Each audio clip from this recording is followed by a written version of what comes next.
We always hear about Mumbai, Delhi, those big names, right? But today, we're going off the beaten path a bit Yeah. to a city that, well, you might not immediately think of, but it's a big deal in India, historically and economically, Kanpur. A bit under the radar for some, maybe. But trust me, Kanpur's got a story, and it's deeply woven into the fabric of India. And we're diving deep into that story today, really getting to the nitty-gritty, not just surface level stuff. Right into the core of what makes this city tick. Exactly. And we've got a ton of information to work with here, covering pretty much every angle you can imagine. We're talking ancient history, how it fit into various empires, particularly that British colonial period, which was Yeah, hugely important. And then there's its geography, of course, where it sits, how that shaped its destiny. position right on the Ganges. Can't overstate how crucial that is. And of course, its economy, the Manchester of India, they call it. Textiles, leather, engineering, even a growing tech scene. Oh, and we can't forget the educational institutions. IIT Kanpur. That's a big one. Yep, top notch. We'll also be looking at culture, major attractions, transport, the works, and of course, no deep dive is complete without talking about the challenges. Those always exist. Pollution, infrastructure, keeping up with growth. Big issues. So get ready, we're about to give you the full download on Kanpur.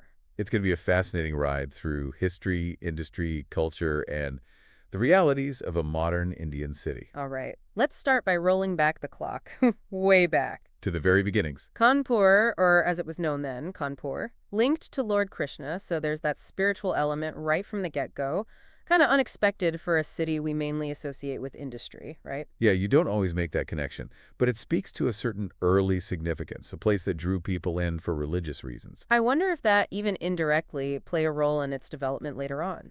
Hard to say for sure, but it does hint at, maybe a natural gathering point, a place that held importance for a long time. And this wasn't some backwater either. During the medieval period, it was part of those massive empires, the Mauryan, Gupta, later the Mughals. Didn't think of it. Maybe not the capital, but certainly within those spheres of influence. Right. But as we said, the game changer was the British colonial era. Yeah, that's when things really took off. And it all comes back to that location on the Ganges. Suddenly, it's prime real estate for the East India Company. Military hub, industrial center, especially for textiles and leather. The river was practically their highway. Totally. But why textiles specifically in Kanpur? Good question. What made it stand out? Several things, actually. First, you've got that fertile land all around, perfect for growing cotton. Then there's the Ganges itself, easy access to water, essential for processing and dyeing. And the British, they were all about centralizing their textile operations. Kanpur had the infrastructure, the location. It just made sense. And then you have 1857, the uprising. And Kanpur, it's right in the middle of it. This is a defining moment in India's struggle for independence, right? Absolutely. The fighting was fierce there.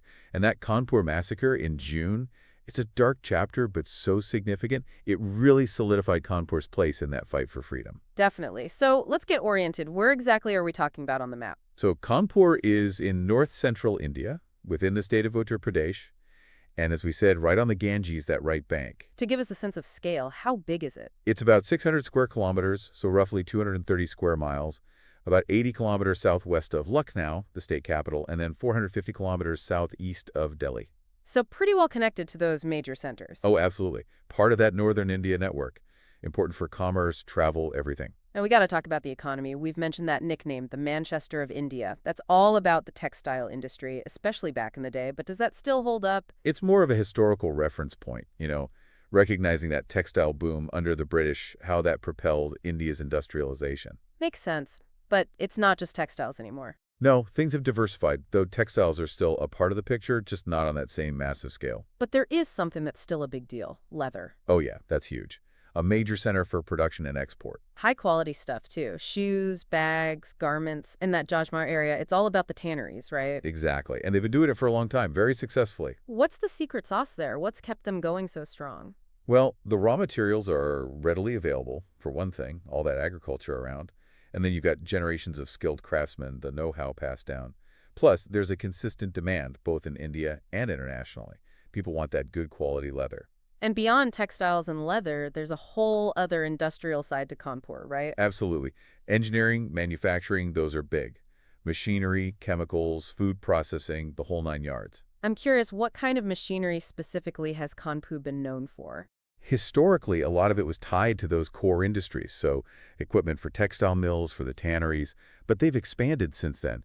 Agricultural equipment, light engineering goods, all sorts of things. So they're not stuck in the past. Adapting, innovating. Exactly. And that includes getting into the IT and services sector, too. That's right. We see companies involved in software development, business process outsourcing, consulting. It's like Kanpur's got its finger on the pulse of the modern economy. Definitely. You got to keep evolving, and they're doing it. Are there any particular areas within IT where Kanpur seems to be carving out a niche? Well, it's still early days compared to those major IT hubs, but we're seeing growth in software for manufacturing and logistics. Makes sense, given their industrial base.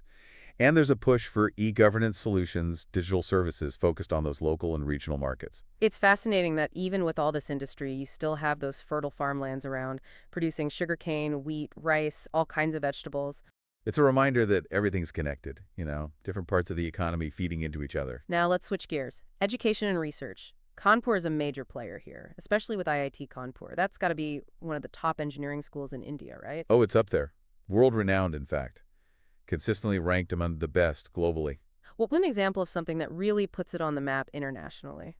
Well, their research output is incredible. They're doing cutting-edge work in aerospace engineering, computer science, you name it, publishing in top journals, collaborating with institutions worldwide. And it's not just about theory. They're solving real-world problems. Oh yeah, developing new technologies, finding solutions, it's all happening there. And then there's CSJM University, Chhatrapati Shahuji Maharaj University, one of the oldest in the state, offering a wide range of programs. A true institution. It's been around for a while, serving a huge number of students, really contributing to the whole educational landscape of the region. And we can't forget all the other colleges and institutions. Commerce, management, arts, law, medicine, you name it, Kanpur's got it. They've really invested in education. And that pays off. It's not just about creating a skilled workforce, though that's crucial. It's about fostering that culture of learning, of innovation.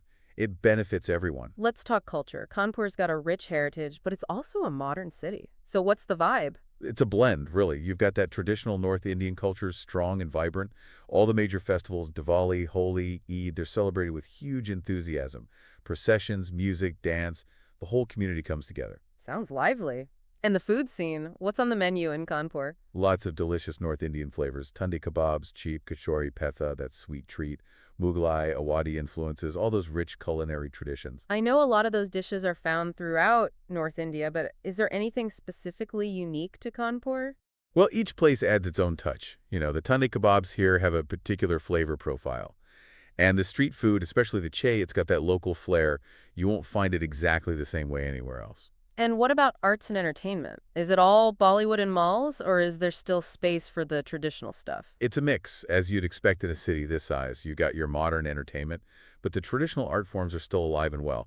Kathak dance, Qawwali music, folk performances, they've got an audience. That's great to hear. It's important to preserve those traditions. Definitely. It's about connecting with the past, with the roots of the culture. So, imagine I'm visiting Kanpur. What are the must-sees? Well, the Kanpur Memorial Church is worth a visit. That Gothic architecture, it's a stark reminder of the 1857 uprising. A bit somber, but significant. And there's the Jain Glass Temple. That one sounds really unique. Oh, it's stunning. Intricate stained glass work, beautiful architecture. A real peaceful oasis in the middle of the city.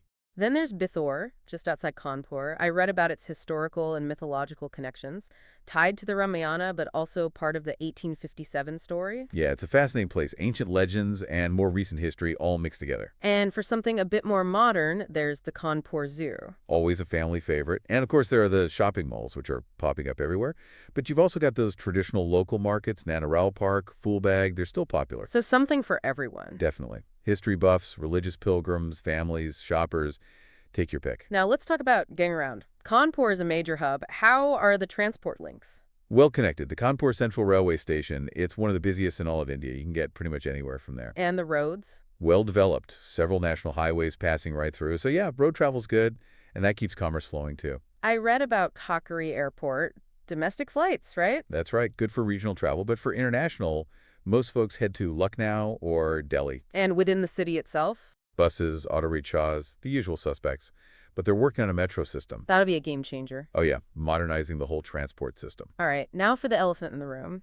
Challenges. Pollution is a big one, isn't it? It is. Air pollution, water pollution, it's a serious issue. A lot of it stems from industry. And the Ganges, it's really bearing the brunt of that. Unfortunately, those industrial effluents are a major problem. What are the worst offenders in terms of what's getting dumped in the river?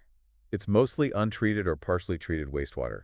From tanneries, textile mills, chemical industries.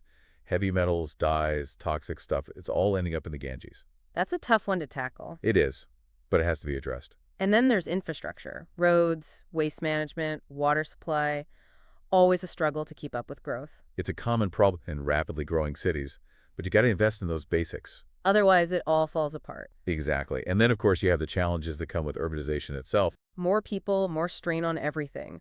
Overcrowding, lack of green spaces, pressure on public services. It's a whole complex web of issues. You've got it. And there are no easy solutions. It's about finding that balance. So wrapping it all up, Kanpur, it's a city steeped in history, a real industrial and educational powerhouse. It's played a huge role in India's development, and it's still going strong. But like any major city, it's facing those 21st century challenges.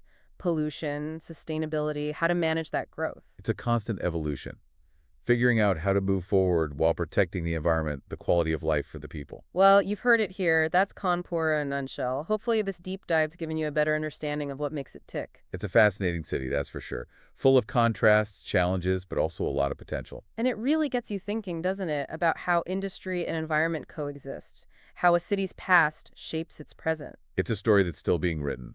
Lots to ponder there.